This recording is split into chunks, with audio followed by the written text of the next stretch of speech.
कल का प्रसंग बुलाकी राम सिमरन का बहुत सुंदर ढंग हमें समझाता है। अपनी करनी से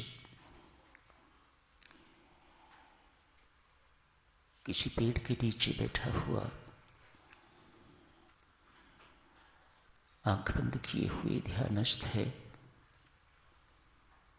और ध्यान में संतों महात्माओं को भोजन करवा रहा है। संतों महात्माओं की सेवा अर्थात परमात्मा की सेवा, परमात्मा का कर्म। तो सिमरन हो गया, पूजा अपने आप हो गई। इसी पद्धति को मानसिक पूजा कहा जाता है। सो बुल्ले शाह के अनुसार मानसिक पूजा सिमरन का एक सुंदर ढंग। सिमरन मानसिक पूजा का एक सुंदर ढंग, दोनों तरफ से। मानसिक पूजा में देवी सज्जनों हमारी पद्धति भी मानसिक पूजा ही है। स्वामी जी महाराज की जो सिखलाई हुई साधना है वह भी मानसिक पूजा ही है। इसमें सामग्री की जरूरत नहीं होती, वस्तु प्रधान नहीं है ये मानसिक पूजा। प्रसाद नहीं चाहिए, फल इत्यादि, पैसे इत्यादि कुछ नहीं चाहिए। भाव प्रधान पूजा है मानसिक पूजा। सर्वश्रेष्ठ पूजा माना जाता है इसे। सामग्री वाली पूजा को गौणी पूजा कहा जाता है, हल्की पूजा कहा जाता है। मानसिक पूजा को सर्वश्रेष्ठ पूजा कहा जाता है। कल जाप का शुभारंभ ध्यान से होगा। कल जाप होगा तो उसका शुभारंभ हम ध्यान से करेंगे। तो उस समय आप मानसिक पूजा का अभ्यास शुरू कर सकते हैं। कल्पना कीजिएगा कि आपका आज मन कर रहा है कि भगवान के श्री चरणों में फूल आजकल बहुत हैं, सुंदर फूल अर्पित किए जाएं। आपके मन में इच्छा जागृत हो रही है, संकल्प उठा कहीं से बेस्ट गुलाब के फूल मिल जाएं तो आज भगवान के श्री चरणों में अर्पित किए जाएं। आप ध्यानस्थ हैं, आपकी आंखें बंद हैं, उसी वक्त संकल्प उठा तो क्या करना होगा? आपको ये यदि लगता है कि राष्ट्रपति भवन में बहुत अच्छे फूल हैं तो वहीं बैठे बैठे जाइए, वहां जाके जितने भी अच्छे अच्छे फूल हैं, ढेर सारे फूल तोड़ लीजिए।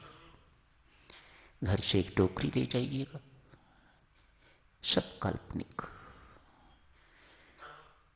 टोकरी के अंदर भी एक कपड़ा बिछा लीजिएगा, एक एक फूल डालते जाइएगा, भर लीजिएगा टोकरी को,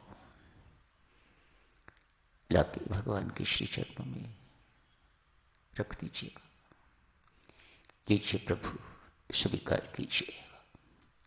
मानसिक पूजा, स्मृति का ढंग, स्मरण का ढंग बुल्ले शाह सिखाता है। कल मालिक ने जब पीठ पर पांव जोर से मारा, बुल्ले शाह आगे लुढ़क गया। आगे लुढ़कने के बाद कहता है, परमात्मा नमस्कार करना शायद भूल गया था, आपने नमस्कार करवा लिया।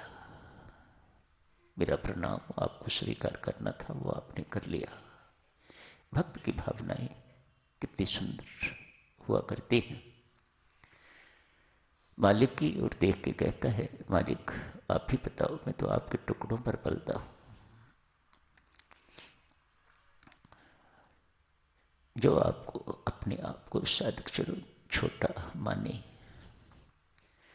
छोटा समझे, वास्तविक ढंग से कोई दिखावे वाली बात नहीं, किसी से प्रशंसा की अपेक्षा नहीं। कोई कहेंगे बड़ी विनम्रता है इसके अंदर, ना, ये सब कुछ नहीं है। उसके अंदर से ये सब कुछ उठता है कि मेरे से सब ये बड़े हैं, बहुत अच्छे हैं, मैं सबसे छोटा हूं। ये अंदर से भावना जब उठने लग जाए तो ये भक्ति की ऊंचाई के चिन्ह है। बुल्ले शाह, अभी बुलाकी राम है, अभी बुल्ले शाह नहीं। बुलाकी राम कहता है, मालिक साहब, आपके टुकड़ों पर पलने वाला आप ही बताओ भला, इतने सारे संतों महात्माओं को कैसे खाना खिला सकता है। दही परोस रहा था, सब मानसिक मंच में, भला इतने बड़े संतों महात्माओं को मैं कैसे खाना खिला सकता था। दही परोस रहा था, कम पड़ गया, अच्छे समय पर आपने टांग मार दी, मेरा सारा स्वप्न टूट गया।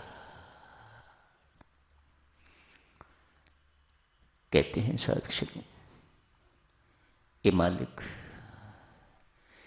बुलाकी राम का नौकर बन गया, शिष्य बन गया। बुलाकी राम बुल्ले शाह बन गया, ये बुल्ले शाह का शिष्य बन गया।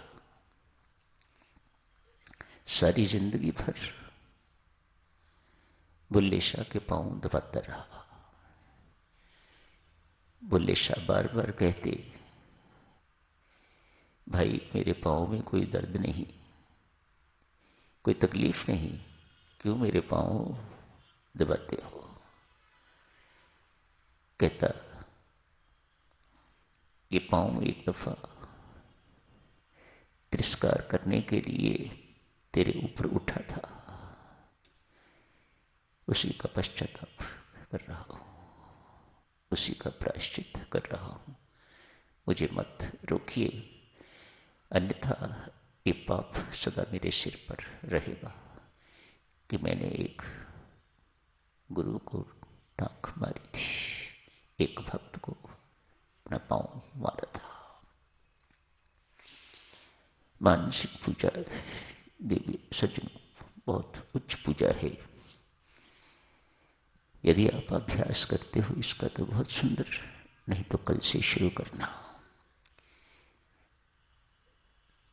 करते रहना। सामग्री तो हर कोई अफोर्ड नहीं कर सकता। बिन पैसे की पूजा, ये मानसिक पूजा, भक्ति। आज के प्रसंग में एक तापस, मुनि, ज्ञानी, ये सब शब्द स्वामी जी महाराज ने इनके लिए प्रयोग किए हैं। साथ ही अभिमानी भी कहा है।